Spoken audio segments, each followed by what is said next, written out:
Hello दोस्तों, केम छो? मारी यूट्यूब चैनल में तमारुं स्वागत छे दोस्तों। तो आपणे निरंजन वच्छावा भाषणमां शुं कीधुं आपणे ध्यानथी सांभळशो अने पब्लिक केवी कोवाट तालुकामां आई हती। तो आपणे ए विडियो आपणे ध्यानथी जोईए अने सांभળી लईए।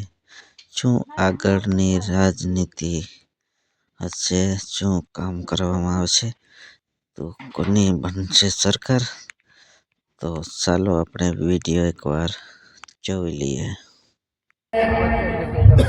એક પહેલા આપણે જોરદાર નારો લગાવી દઈએ। આપણે સાહેબ જે આપણા વચ્ચે પધાર્યા છે એ માટે એમને લાગવું જોઈએ કે અહીંયા દરેક સમાજના અને આદિવાસી સમાજના લોકો આજે ભેગા થયા છે। આજુબાજુમાં ભાજપ અને કોંગ્રેસના પણ ઘણા બધા नेताओ આવ્યા હશે। એ લોકોએ મોકલ્યા હશે સોશિયલ મીડિયા વાળાને કે ભાઈ ફોટા પાડી લઈ આવજે, વિડીયો ઉતારી લાવજે।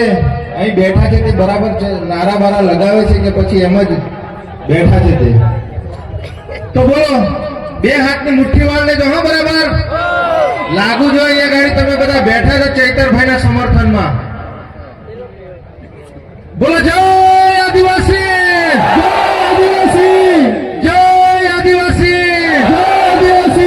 जय जोहार, जय जोहार। चैतर भाई तुम आगे बढ़ो, हम तुम्हारे साथ हैं। चैतर भाई तुम आगे बढ़ो, हम तुम्हारे साथ हैं। અહીંયા ગાડી આપણી વચ્ચે ઉપસ્થિત થયેલા આપણા સૌના લોકલાડીલા ધારાસભ્યશ્રી જેઓ હર હંમેશ ઉમરગામથી અંબાજી હોય કે સમગ્ર ગુજરાતના દરેક સમાજના નાના મોટા પ્રશ્ન ઉઠાવે છે એવા ચૈતરભાઈ વસાવા માટે આપણે એમને જોરદાર તાળીઓના ગણગણાટથી એમનું સ્વાગત કરી રહ્યા છીએ।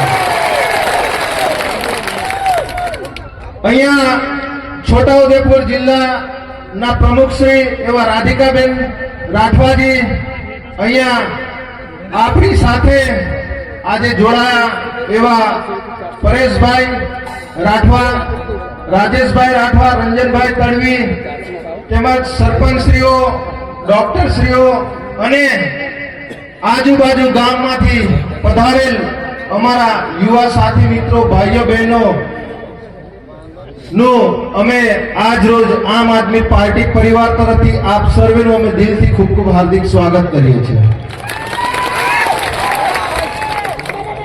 મિત્રો, અહીંયા ગાડી ખરેખર દેખાઈ રહ્યું છે કે આજે કવાંટની જનતા ખરેખર પરિવર્તન ઈચ્છી રહી છે। ઈચ્છી રહી છે ને? આપણે પરિવર્તન લાવવાનું છે ને? બદલાવ લાવવાનો છે ને? આ તમારું જે જુનૂન અને તમારો જે ઉત્સાહ અહીંથી લાગી રહ્યો છે કે ખરેખર આ ભારતીય જનતા પાર્ટી ને કોંગ્રેસમાંથી હવે આપણે પરિવર્તન તરફ જઈ રહ્યા છીએ। મિત્રો, ડેડિયાપાડાની જનતા એ તો જાગી ગઈ હતી 2022 થી જ અને એમણે વિચારી લીધું હતું કે આ ભાજપ અને કોંગ્રેસ થી હવે કંટાળી ગયા છે અને એમણે આપણાને એક ટાઈગર આપી દીધો છે। ટાઈગર મિત્રો, આજે આ ભાજપ અને કોંગ્રેસના તમે જોતા હશો આજે ઉમરગામથી સમગ્ર અંબાજી સુધી એ લોકો કોઈ પણ ધારાસભ્ય હોય, સાંસદ સભ્ય હોય કે કોઈને એમણે નવા નવા પદ આપી દીધા હોય, નવા નવા હોદ્દાઓ આપી દીધા હોય, એ કૂતરાઓ આજકાલ બહુ ફસે છે। એ કૂતરાઓને અહીંયા ગાડી તમે જોતા હશો એ લોકોએ આજે ઉમરગામથી અંબાજી સુધી એમણે ફસવાનું ચાલુ કરી દીધું છે। પણ આ તો જંગલનો ટાઈગર છે, ટાઈગર। આ કૂતરાઓ હોય કે પોપટા હોય કે વાંદરાઓ હોય એમનાથી કઈ ફરક પડવાનો નથી। આજે તમે વિચાર કરો, આટલી બધી શિયાળાની ઠંડી લાગે છે પણ તેમ છતાં ભાજપના અને કોંગ્રેસના નેતાઓની આ એક ધારાસભ્ય બધી ઠંડી ઉડાવી દીધી છે। આજે એ લોકો ગામે ગામ સભાઓ કરતા થઈ ગયા છે। આજે ચૈતરભાઈની જ્યાં જ્યાં સભાઓની જાહેરાત થાય તેના 4-5 દિવસ પહેલા એ હમણાં ઢોલ નગારા લઈને નીકળી પડ્યા છે. જોયા છે ને તમે? આ 5-5 વર્ષથી કોઈ દિવસ આપણને તાલુકાનો સદસ્ય જોવા નતો મળતો, કોઈ દિવસ આપણને જિલ્લાનો સદસ્ય જોવા નતો મળતો, કોઈ દિવસ ધારાસભ્ય જોવા નતો મળતો કે કોઈ દિવસ સાંસદ સભ્ય જોવા નતો મળતો. આજે તે લોકો નાચતા કૂદતા થઈ ગયા છે. તે લોકો નાચતા કૂદતા તો થઈ ગયા છે, પણ સાથે સાથે તે લોકો ચૈતરભાઈના ગુણગાન ગાતા થઈ ગયા છે. આજે તમે જુઓ, આજે એમની જેટલી પણ સભાઓ થાય છે, જેટલી પણ મીટિંગો થાય છે, જેટલા પણ કાર્યક્રમો થાય છે, એ લોકો વિકાસની વાત નથી કરતા. બરાબર. એ લોકો વિકાસની વાત નથી કરતા કે અમે અમારા આદિવાસી સમાજ માટે શું કર્યું, અમે બીજા સમાજ માટે શું કર્યું, અમે કેટલી કેટલી યોજનાઓ કરી.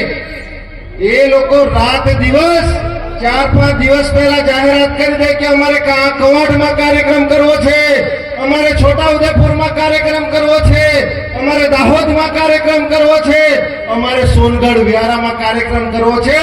તો ત્યાં ગાડી જે કાર્યક્રમો કરે ત્યાર પહેલા આ ભાજપની જે આ નારંગી ગેંગ એ તૈયાર કરી રહી છે કે ચૈતરભાઈ માટે મારે સ્ટેજ પર આવીને શું બોલવું છે.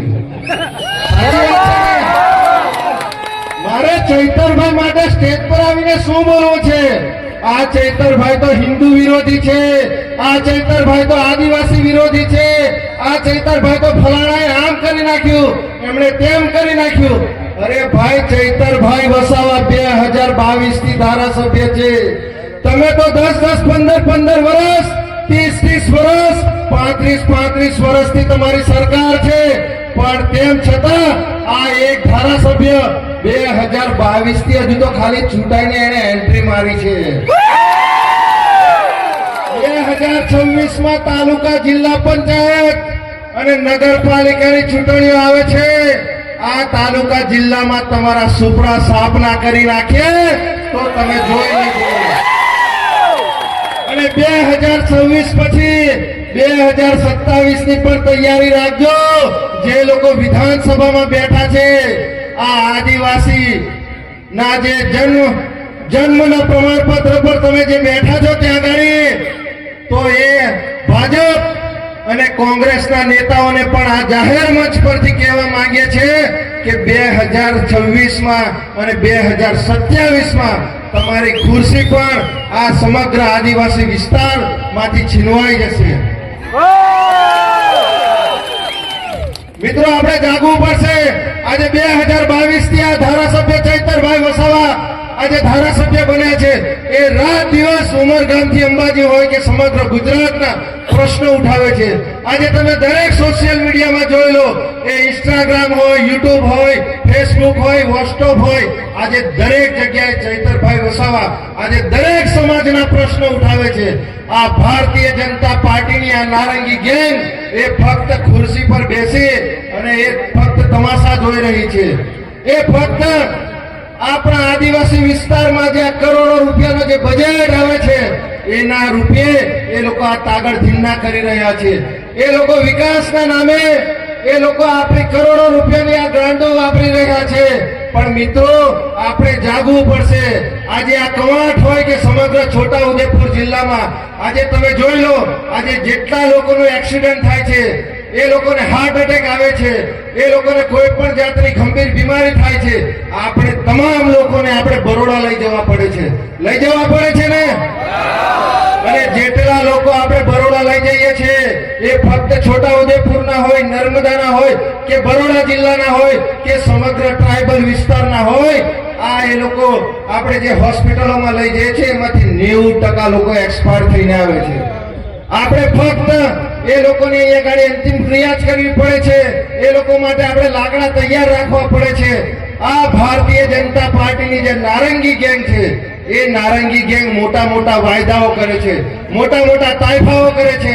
આપણને 5-5, 10-10 લાખ રૂપિયાના આયુષ્યમાન કાર્ડ આપ્યા છે. એ કાર્ડો કોઈ જગ્યાએ ચાલે છે ખરા? અહીંયા ચાલે છે? એટલે મિત્રો, તમારે બધાએ જાગવું પડશે. આજે ચૈતરભાઈ એકલા છે. આવનારા દિવસોમાં તાલુકા પંચાયત, જિલ્લા પંચાયત અને નગરપાલિકાની ચૂંટણી આવે છે. આપણે આવનારા દિવસોમાં દરેક ગામે ગામ, દરેક ઘરે ઘરે આપણે ચૈતરભાઈ પેદા કરવો પડશે. પેદા કરવાના ને? અને આપણે આ તાલુકા પંચાયત અને જિલ્લા પંચાયતમાં પણ આપણે એવા પ્રતિનિધિને આપણે જીતાડીને લાવવાના છે. જેવી રીતે ચૈતરભાઈ વસાવા વિધાનસભામાં ગર્જના કરે છે, જેવી રીતે ચૈતરભાઈ વસાવા પોલીસ પ્રશાસન સામે લડે છે, સરકાર સામે લડે છે, એવી જ રીતે આપણા વિસ્તારમાંથી આપણે તાલુકા પંચાયત અને જિલ્લા પંચાયતમાંથી ચૂંટાવીને એવા લોકોને બેસાડવાના છે કે જે લોકો શિક્ષણની વાત કરે, જે લોકો આરોગ્યની વાત કરે, જે લોકો આ રોડ રસ્તાની વાત કરે, આપણાને જે માળખાકીય સુવિધાઓ જોઈએ છે એની વાત કરે. આપણે એવા નેતાઓને આવનારા દિવસોમાં ચૂંટાવીને લાવવાના છે. તમે બધા તૈયાર છો ને? બધા નારંગી ગેંગ આવશે. હા, હવે તમારા ઘરે ઘરે તૈયારી છે, એટલે તમે જાગતા રહેજો. નિખર મોટા મોટા વાયદા, મોટા મોટા કાર્યક્રમ 100, 200, 500 રૂપિયા આપીને તમને જતા રહેશે અને એનું પરિણામ આપણે 5-5 વર્ષ સુધી ભોગવવું પડશે. વધુ ન કહેતા આપણે આપણા લોકલાડીલા ધારાસભ્યશ્રીને પણ આપણે સાંભળવાના છે. એટલે અમે અમારી વાણીને અહીંયા ગાડી જ વિરામ આપીએ છીએ. જય હિન્દ, જય ભારત.